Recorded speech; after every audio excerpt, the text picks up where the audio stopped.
ముషీరాబాద్ డివిజన్లో పలు అభివృద్ధి కార్యక్రమాలకు శ్రీకారం చుట్టిన కేంద్ర మంత్రి కిషన్ రెడ్డి, ఎంపీ లక్ష్మణ్, ఎమ్మెల్యే ముఠా గోపాల్తో కలిసి హాజర్ గల్లీలో డ్రైనేజ్ పైప్ లైన్, రామ్నగర్ గొల్లనాగుల గల్లీ, జాంభవి నగర్, బాపూజీ నగర్ శివాలయం వద్ద సీసీ రోడ్డు పనులను ప్రారంభించారు. ఈ సందర్భంగా కిషన్ రెడ్డి మాట్లాడుతూ, హైదరాబాద్ అంటే హైటెక్ సిటీ మాత్రమే కాదు, హైదరాబాద్ అంటే అంబర్పేట్, ముషీరాబాద్ లాంటి ప్రాంత నగరాన్ని కూడా ప్రభుత్వం గుర్తించాలి. హైదరాబాద్ నగరంలో మౌలిక వసతుల సంకల్పనకు అందరం కలిసికట్టుగా కృషి చేయాలి. నగరం నుంచి అధిక ఆదాయం వస్తున్న కేటాయింపులో పూర్తి స్థాయిలో న్యాయం జరగడం లేదు. పౌరులకు కనీస వసతులు ఏర్పాటు కోసం అధిక నిధులు కేటాయించాల్సిన అవసరం ఉంది. హైటెక్ సిటీ ప్రాంత అభివృద్ధిపై చూపిస్తున్న శ్రద్ధ పాత నగరంపై చూపడం లేదు. రాష్ట్ర ముఖ్యమంత్రి ప్రత్యేక చొరవ చూపి హైదరాబాద్ నగర అభివృద్ధికి నిధులు కేటాయింపులు పెంచాల్సిన అవసరం ఉందన్నారు. అందరికీ నమస్కారం.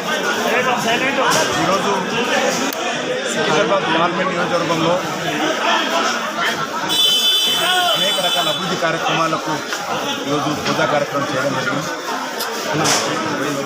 గౌరవ రాజ్యసభ సభ్యులు డాక్టర్ లక్ష్మణ్ గారు, స్థానిక శాసనసభ్యులు గోపాల్ గారు, స్థానిక సుప్రియ గారు కార్పొరేటర్, అదేవిధంగా స్థానికంగా ఉన్నటువంటి పెద్దలతో కలిసి కార్యక్రమం చేయడం జరిగింది.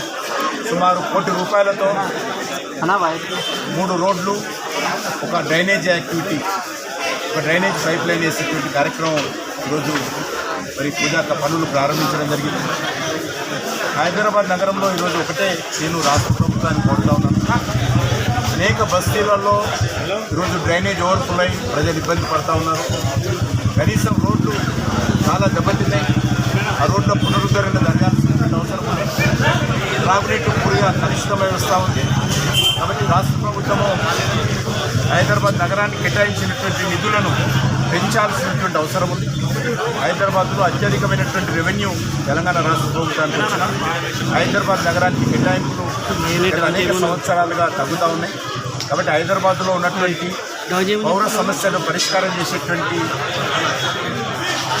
గ్రేటర్ హైదరాబాద్ మున్సిపల్ కార్పొరేషన్ కానీ, హైదరాబాద్ మెట్రో వాటర్ వర్క్స్ కానీ, ఈ రెండు కూడా నిధుల కొరతో కుదేలవుతూ ఉన్నాయి. కనీసము చిన్న చిన్న కాంట్రాక్టర్లకు జీతాలు ఇవ్వలేనటువంటి పరిస్థితి, ఉద్యోగస్తులకు జీతాలు ఇవ్వలేనటువంటి పరిస్థితి.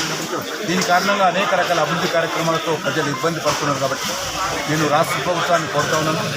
హైదరాబాద్కు సంబంధించి, ఎందుకంటే హైదరాబాద్ అంటే హైటెక్ సిటీ కాదు, హైదరాబాద్ అంటే ముషీరాబాదు, హైదరాబాద్ అంటే అంబర్పేట, హైదరాబాద్ అంటే సికింద్రాబాదు, సనత్ నగర్, గౌరిగూడ, మరి నాంపల్లి, ఈ బస్తీలలో